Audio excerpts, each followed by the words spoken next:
वर्तमान समय रे हृदरोगी संख्या दिनक दिन वृद्धि पाइबारे लगी। तेबे जदि आमे देखिबा सारा विश्व में घटुथिबा अकाल मृत्युर मुख्य कारण पलटि हृदरोग। तेबे आजिर वीडियो रे मु आपनकु कहबी हृदरोगरु सुरक्षा देउथिबा किछि खाद्य संपर्क रे। हृदरोगर सुरक्षा पाई बिलाती बैगण खाइबा उपयोगी अटे। बिलाती बैगण रे लाइकेपिन नामक एक एंटी ऑक्सीडेंट रही। यह शरीर में खराब कोलेस्ट्रोल को कमाइबा निमंते बेस सहायक होता है। यह सहित यह रक्त संचालन को ठीक रखि थाए एवं रक्तचाप को नियंत्रण में रखा सक्षम होता है। सेपरी बीट खाइबा मध्य हृदयंत्र पर बहुत भल अटे। सालाड रे बीट खाइबा को बहुत लोग पसंद करथांती। तेणु आपण बीट रे तैयारी प्रस्तुत खाद्य खाई परिबे काहेकि ना बीट रे निट्रेटेट नामक उपादान रही जहाँ शरीर को नाइट्रिक एसिड रे परिणत कर देता है।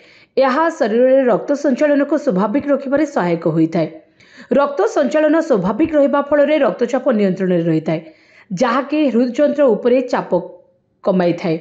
से भली नियमित भाव में सेव खाइबा फल रे हृदघातर आशंका कम होता है एवं यह उच्च रक्तचाप को नियंत्रण करिबारे सहायक होता है। नाली अंगूर मध्य हृदयंत्र सुरक्षा पाई बेस सहायक होता है काहेकि ना नाली अंगूर रे रेसेवेरेट्रल नामक एक उपादान रही।